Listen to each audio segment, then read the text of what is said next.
Can feel my body cold against the concrete, but I can't seem to get enough. My mind is fixed on what it wants. I just let you beat me, looks can be deceiving. Let you get the best of me, in bed with my worst enemy. This is a no-go, I just can't take hold. This is a danger zone, back up and get me home.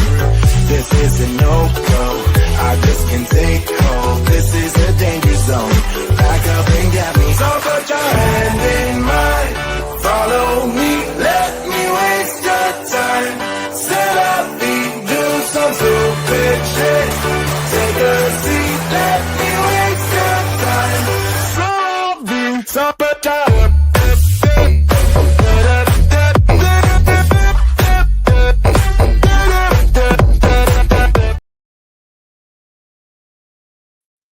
Hello, everybody. Welcome to Lawyers Den on the Pod TV network. I'm Nick Palabit. I'll be one of your legal commentators today. And today we're going to look at a case called AARP versus Trump. And it deals with jurisdiction relating to an immigration issue in the United States. And with that, we have another attorney who's going to join us, Peter Bennett. And I don't know if you read this case. It was a Supreme Court case, Peter. AARP versus Trump. What are your thoughts, or do you have anything thoughts about this case? Okay, well, I read it today when you said that would be the subject. The first thing to point out is that AARP has nothing to do with this. It's denied it. It is not part of the challenge. I don't even know how its name got on there exactly. If anything, from what I could see, it's the ACLU, American Civil Liberties Union, that actually is involved because they, quote, claim victory. So first, I always give the background, then we get into the legal arguments. This background, I could go to the original source. I learned on Wall Street that from my first mentor, you always try to go to the original sources. That's the best source of information. You don't need interpretation. So here's from the Supreme Court itself. It says, the president has invoked and I am editing a little bit, picking out certain lines. The president has invoked the Alien Enemies Act to remove Venezuelan nationals who are members of Tren de Aragua, a designated foreign terrorist organization. All of the alleged TDA members in the putative class are currently being held in U.S. detention facilities. In the application before the court, the detainees seek injunctive relief against summary removal under the AEA, American Energies Act. So the Supreme Court actually came up with an initial ruling, and that's what's important to understand first. It was just an initial ruling. The ACLU claimed victory because they blocked the Trump administration from deporting the Venezuelan detainees immediately. CNN, in their usual fake news fashion, began their story with the Supreme Court on Friday blocked President Donald Trump from moving forward with deportations under the 1798 Alien Enemies Act. And they said, but then they go on to, and they say, quote, the decision is a significant loss for Trump, who wants to use the law to speed deportations and avoid the kind of review normally required. However, they then say the decision is also temporary. I'm just reading from their own decision, which they say is such a terrible loss for the Trump administration. And they say the justices sent the case at issue back to an appeals court to decide the underlying questions in the case, including whether the president's move is legal, and if it is, how much notice the migrants targeted under the act should receive. So this is the point initially of the background, that the Supreme Court made it clear that its ruling is limited to procedural protection. It has not decided the legality of the Alien Enemies Act. And just as importantly, the lower court now, the court it sent it back to, has to decide how much notice is required. I mean, we're not necessarily saying, oh, you need full due process like an American citizen. It could be almost nothing, or it could be just prove you're not here illegally, or it could be a lot. So this is far from a decided case, but it is a very important case, and it's one of many that the Supreme Court is deciding on in terms of justices getting involved with national policy. Yeah, and the case also did involve jurisdiction, where I believe Alito and Thomas said that the Supreme Court didn't have jurisdiction over this case. And this you're going to see takes place quite often in court. In other words, is this a function of the Supreme Court, or is this the function of the executive branch? And so they were declining jurisdiction. And Kavanaugh wrote a concurring opinion who actually sided with the majority. But it also begs another question that's actually come up on some of our shows about the deportation and the removal of protection status for 350,000 Venezuelans. What are your thoughts on that? That the Donald said, we have 350,000 Venezuelans in the United States, and all of a sudden, poof, now their protected status has been revoked. What are your thoughts on that, Peter? Okay. Well, first of all, I have no problem with the Supreme Court saying that we need some procedure. But again, this is to be decided. The procedure might be produce the fact that you're not an illegal alien. You know, do you have a passport? Do you have a green card? If not, you know, maybe that's the minimum amount that it may be required of procedure. But so rather than me giving my opinion, I went to the White House website, and I'm going to read what they said. And I thought they had some decent arguments. Over the years, Venezuelan national and local authorities have ceded ever greater control over their territories to transnational criminal organizations, including TDA. The result is a hybrid criminal state that's perpetuating an invasion of and predatory incursion into the United States, which poses a substantial danger to the United States. Evidence irrefutably, and by the way, these are selected quotes, evidence irrefutably demonstrates that TDA has invaded the United States and continues to invade, attempt to invade, and threaten to invade the country, perpetuating irregular warfare within the country, and use drug trafficking as a weapon against our citizen, ... As President of the United States and Commander-in-Chief, it is my solemn duty to protect the American people from the devastating effects of this invasion. So I think they make some good points. And the first point is that it is the president's duty to defend the country, and the Supreme Court and the judicial system is not capable of dealing with foreign policy, and they're not supposed to be.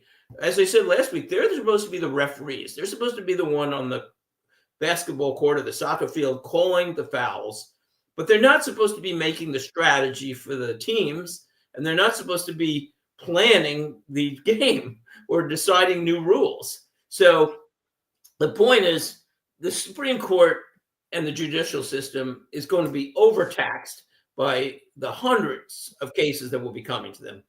All cases they need to get off their docket because they need to focus on cases where they should be calling the balls and strikes, or mixed metaphor or whatever, the fouls. So the point is, yes, there should be some process. There can't be just random, like, okay, we don't like you, you're out. But again, maybe the only thing that's going to make sense in the end from that perspective is to have a very minimal process. When you're dealing with millions or hundreds of thousands or even tens of thousands of criminals, you can't give somebody 10 years to appeal.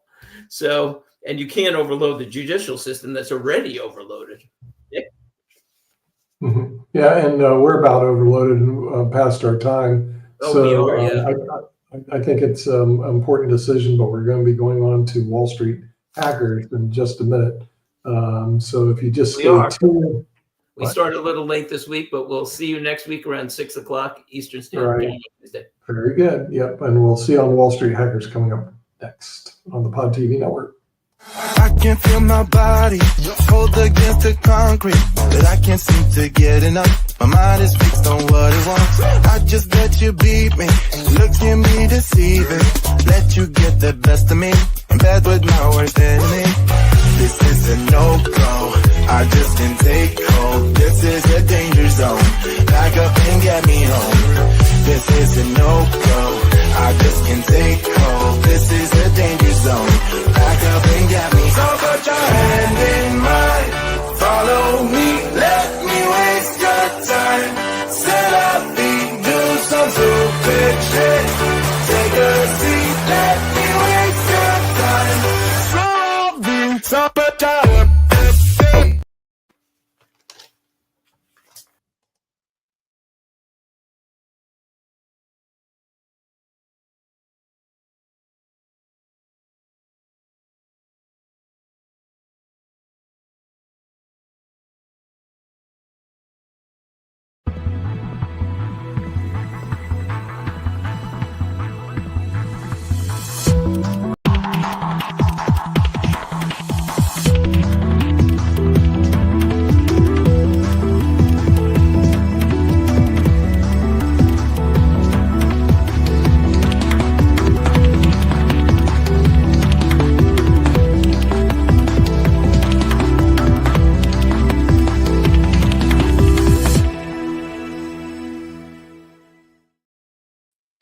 everybody. Welcome to Wall Street Hackers on the Pod TV network. I'm Nick Palavito. I'll be your moderator for today's show, but today's show is going to be brought to you by the hacker himself, the person who graduated from UCLA with a degree in economics, also a law degree from the University of Miami, and a master's in business administration from NYU.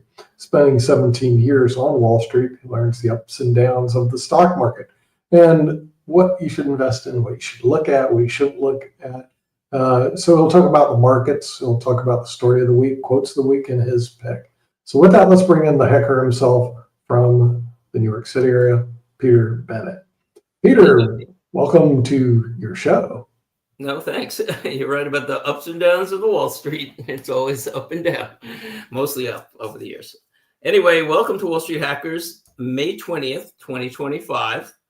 You can get your new episode most weeks on Tuesdays. We start Lawyers Den at about 6 p.m. Eastern Standard Time, and then roughly 6:15 Eastern Standard Time, we bring Wall Street Hackers, depending on how long we run.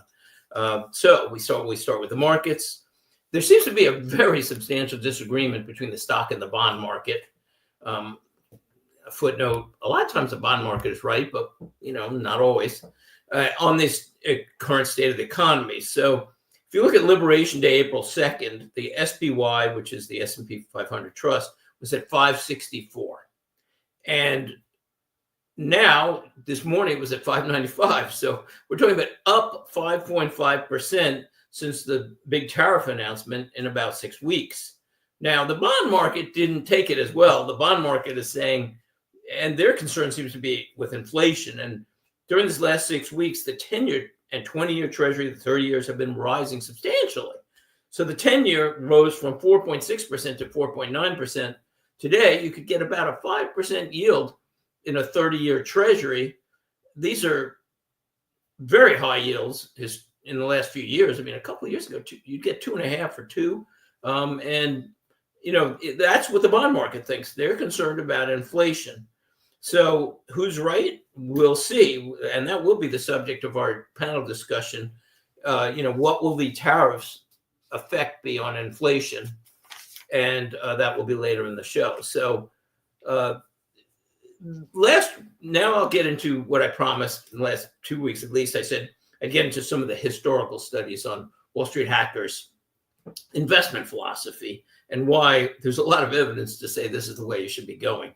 We like high income stocks, REITs, MLPs. We like companies with cash flows, and we like defensive balance sheets. And basically, we like to generate income, which we can then reinvest in other places. So first, we start with 2 studies of many, many years. Number one study from the Hartford funds. They looked at the returns on the S&P 500 by dividend growth policy from 1973 to 2022. No, they didn't look backwards.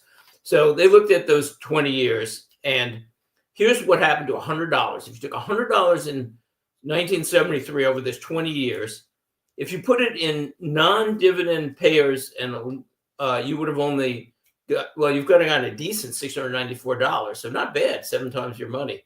If you put it in dividend eliminators and cutters, you would have had $74. You would have actually lost money over those 20 years by 2022. However, dividend payers grew to $8,060 in that same 20 years. That's about 11 times the return of the non-dividend payers. And dividend growers and initiators grew to $13,000. So, yes, if his story is any evidence at all, it's pretty clear that I'll go with the earning 11 times or more in that strategy. Now, if that's not enough, study 2 from the very credible Morningstar Dividend Investor. And this study was even longer, 1927 to 2023. That's 96 years. And here's what happened since 1927. If you took just $1, it also is amazing in terms of inflation. So in $1, by 2023, in those 96 years, you would have grown it to about, I'm rounding off, $3,000 in non-dividend payers. But in low yields, you would have had $5,500. In mid yields, $12,200, and in high yield, $19,900. So again, mid yield, high yield, outperforming low yield, any yield outperforming non-dividend payers in their studies. So 20 years, 96 years studies are very clear. Income producers are the way to go in terms of overall performance. Plus, I would strongly point out that there's a lot of evidence that investors tend to hang on to stocks if they pay a dividend. So that is a major problem for a lot of investors. They panic, they sell, but dividend investors tend to hold their investments because they say, you know what, I've got the income, maybe it's increasing, I can ride it out. Where non-dividend payers say, oh no, I'm losing money, and they don't see any upside. So definitely this is a way to go. And we have other studies on REITs, MLPs, and energy stocks that show that our philosophy is historically the way to go. So next quote of the week, and this is from today's Barron's Daily. Quote, Jamie Dimon, and it's 3 different selected quotes, not in order. I do that a lot. Okay, a little editing. Jamie Dimon's tariffs warning should have rocked markets. Why he's being ignored. Quote, he said stocks could sell off, credit could become scarcer, geopolitical risks are high, the tariff rates that Donald Trump has imposed are extreme, and there is a chance of stagflation. He also said the article says that stocks were even able to shrug off Moody's downgrade of U.S. government bonds to finish in the black yesterday. So a lot of points about this article. One, we're more about long-term investing in businesses that generate cash flows and income, and we always look for defensive balance sheets anyway. So this doesn't affect our philosophy too much. Number 2, I don't think Donald Trump's tariffs are, quote, extreme. I think they're a necessary part of a long-term strategy or longer-term strategy to bring some stability to U.S. trade imbalances. We can't keep pouring money out of the country when we have deficits like that. Point 3, there will always be a large chance of inflation at this point anyway. The U.S. and the world has massive debt. And in order for the U.S. and the world to handle that debt, they need rates to come down desperately because you can't compound interest on this massive debt, or it ultimately will cause more money printing. So to do that, growth has to come down, or had to come down anyway. And so I think, yes, I've been predicting stagflation for a couple of years now, actually, as the most likely scenario. Finally, Moody's was well behind the other rating agencies. This was no surprise. The U.S. debt is $125 trillion, not the $36 trillion that every newscast practically in the world and every financial pundit repeats every day. The $125 trillion counts unfunded obligations for Social Security and Medicare. They may be able to kick the can down the road now, but we're talking about within 10 years when these funds run out, and they won't be able to kick the can down anymore. And the entire world, again, every country I've looked at many, is a very similar situation. They have aging demographics and very little money for their future healthcare needs and underfunded retirement plans. Most interesting story of the week segment. This was either a well-reported story or you've barely heard it at all, depending on your news sources. A lot of people have heard a lot about it, but again, it depends what you watch because it's so slanted, the news. So former FBI Director James Comey posted a photo that many are calling an assassination, a call for an assassination of President Trump. He said he found, but some people said he arranged on the beach some shells that said 8647. That's 8647, which some say means eliminate the 47th president. Now, the term 86 has multiple meanings, but I think 47 was pretty clear. But one of the meanings, it's clearly to eliminate, or, it could be in a restaurant too, like not to put in an order. But a very clear term also that has been used was used in mob talk, and where it meant take a person 8 miles out of town and bury him 6 foot under. Now, Comey's defense was, quote, I posted earlier a picture of some shells I saw today on a beach walk, which I assumed were a political message. I didn't realize folks associated these numbers with violence. First of all, he assumed it was a political message. He couldn't figure out what 47 meant. And sorry, Mr. Comey, I thought you were the former director of the FBI. You don't know what that means? Okay, right. We'll see where that one goes. My guess, by the way, is that he has, quote, Trump derangement syndrome. And that's probably because he watches MSNBC and CNN and ABC and NBC for all his news and probably doesn't look at anything else like some people. And these stations, especially MSNBC, reports basically 100% negative news on Trump. Studies have showed 92% average negative reporting, and I don't even know if the other 8 is positive on these networks. And they're so slanted, they won't even report important news if it's positive for the president. This is not real news sources. I'm not a big fan, obviously. And I do watch them, and I watch Fox, and I know they're slanted somewhat too, and Fox Business, but they're not like that. They will report stories on both sides. Okay, next segment, why President Trump should give me a call. So for 6 weeks, I've been saying that President Trump should put pressure on Putin, as well as Zelensky, by the way, by saying that he will increase the U.S. budget for aid for Ukraine by 15% every 2 months until there is a peace agreement. 6 weeks later, what I see is no progress at all. As a matter of fact, President Trump is sounding like he's kind of giving up. Now he's satisfied that the parties are talking. They could talk forever, in my opinion. I don't think they can accomplish anything. President Zelensky's approach has been, I'm not giving up a foot of land. And I think Putin's approach is, I'm taking the whole thing. So the only way the peace is really going to be achieved is if there's pressure on both sides, and the only one who can probably do it is the president. So that was what I've been saying, and 6 weeks later, looks like so far I was right. We'll see. This week, I'm reluctantly, but I'm going to really be negative on one Trump policy.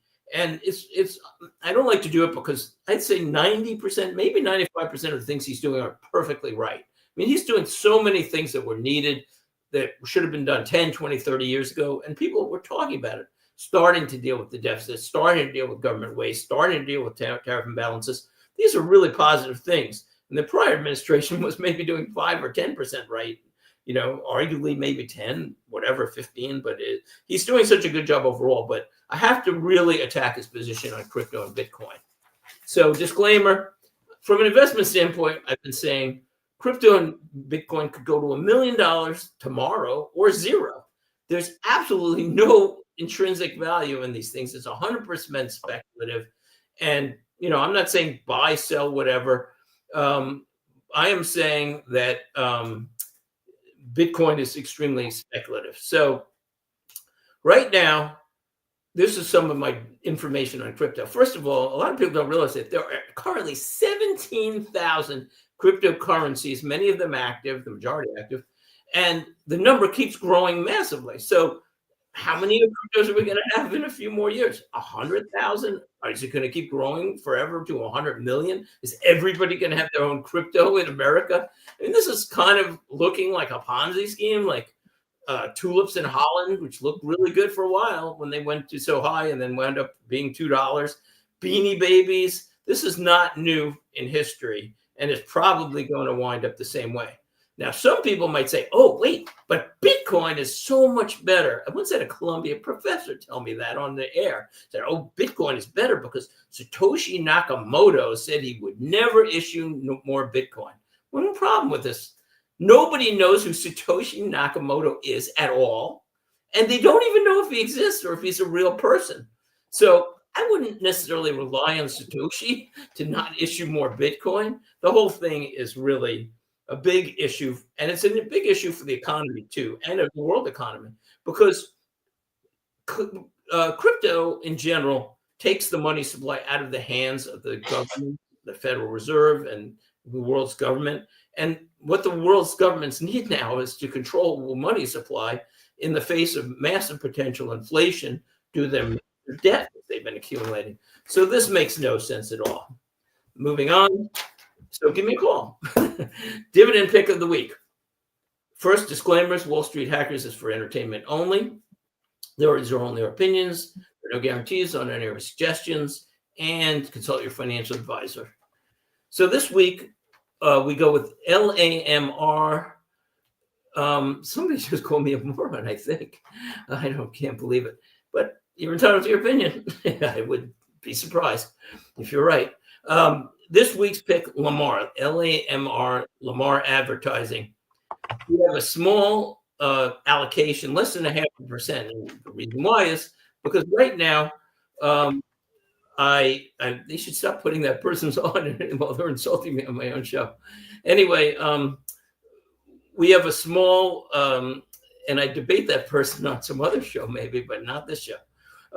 We have a small allocation because we like long-term high yield treasuries anyway. They're for safety. It's like if you don't sell them, they're guaranteed issue, and you can get about 5%. And again, I pick high yield in case there's an inflation, so you can roll it over.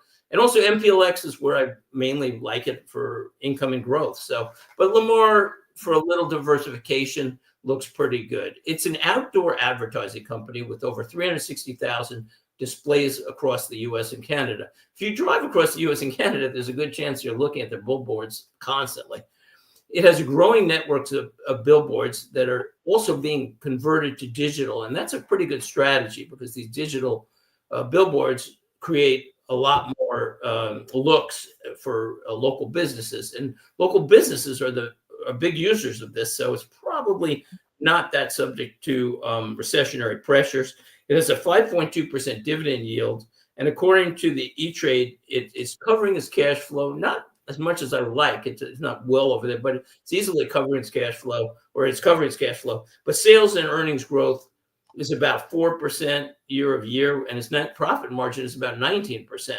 So for a small amount allocation with a nice dividend, it looks like a classic dividend pick, of what we were talking about in the studies. 5.2%, maybe grows to 10 in 5 or 10 years or whatever. So, I'd have to calculate it out, but you get that compounding growth on dividends as long as we don't really get into a severe recession or changes in the economy. It looks like a nice diversifier. So I do like LAMR for a small amount. All right, we get into the panel question of the week, and we bring Nick on. Nick, you can come on. Here. Hey, long time no see. Okay, so the question is, are tariffs inflationary, deflationary, or neither? The background. The U.S. inflation rate, and I was surprised for this, for April was 2.3%, and that was the lowest inflation rate since 2021, and it was down from 3.4% last year. So inflation, at least for now, has been going down. On the other side, the Fed said that it is planning to keep rates high or higher, and where they are probably, or around there, because they are expecting inflationary pressures from tariffs. The Walmart CEO just warned that tariffs are already affecting his costs. Roughly 1/3 of Walmart's sales last year were from imported goods. And my guess, I didn't find these numbers, but excluding food is likely a much higher percentage. So they sell a lot of food. So if you exclude that, a lot of their goods are from China and Mexico.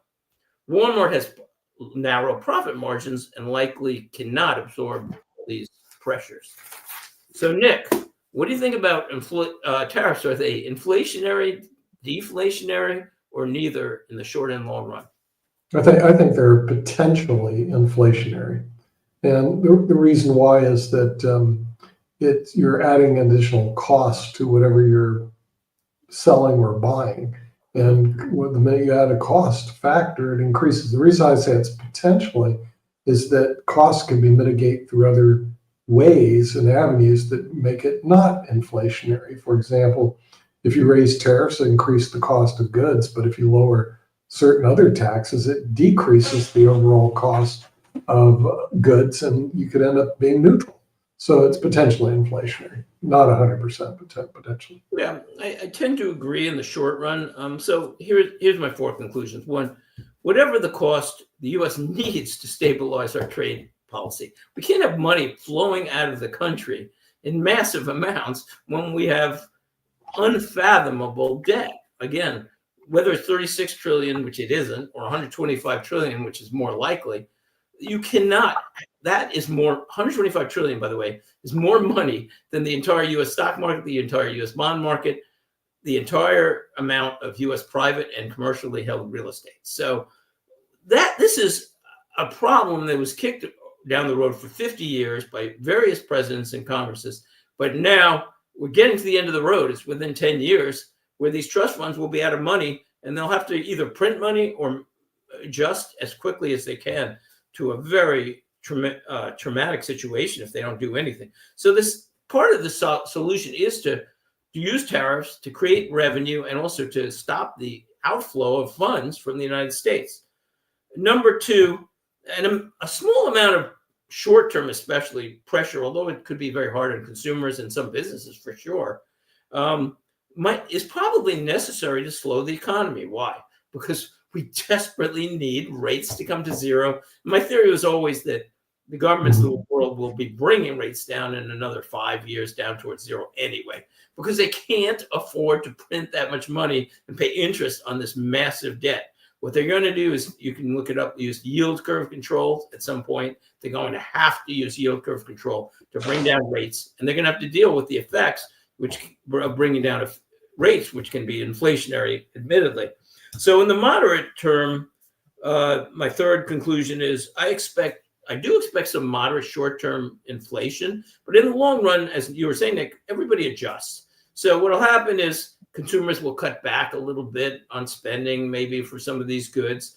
I just saw a car that I was interested in, I bought years ago, and it's up $10,000 in the next 2 months. So you adjust. So it's okay, maybe you don't buy it and you wait a few more years. So there's adjustments in demand. Then there's, some companies will bring back manufacturing to the United States, which is one of the goals, and other countries will eat some of the profits. But I would point out that from a stock market perspective, which is ultimately what this show is about, I think that the market is a little delusional. For several years, I pointed out that they were delusional about the Fed about to cut rates. I kept saying, no, they're not going to cut rates. And for 2.5 years, the market kept saying there's going to be 4 rates, 3 cuts. And I kept saying there's not going to be any, and there weren't. Well, again, I think it's hopeful thinking. I think in the short run, this is going to do some damage to companies, which, again, I'm not overly concerned with. It's a very healthy economy and a very healthy, underlying stock market in terms of the companies in the stock market. But they're going to eat some of this because they're going to have to move back manufacturing or face cuts in demand. And that's going to be expensive. So I think that it's a time for caution in the stock market. But as I said, we try to be very cautious in our picks anyway. So so I do expect some moderate effect in the short run, but I don't think that in the long run this is going to really impact things. And I think it's necessary. So I think we're out of time. We'll be back Tuesday next week with Lawyers Den about 6 o'clock Eastern Standard Time, and Wall Street Hackers following that about 6:15. Thanks for watching Wall Street Hackers, and we'll see you next week. See you soon, Nick. Bye.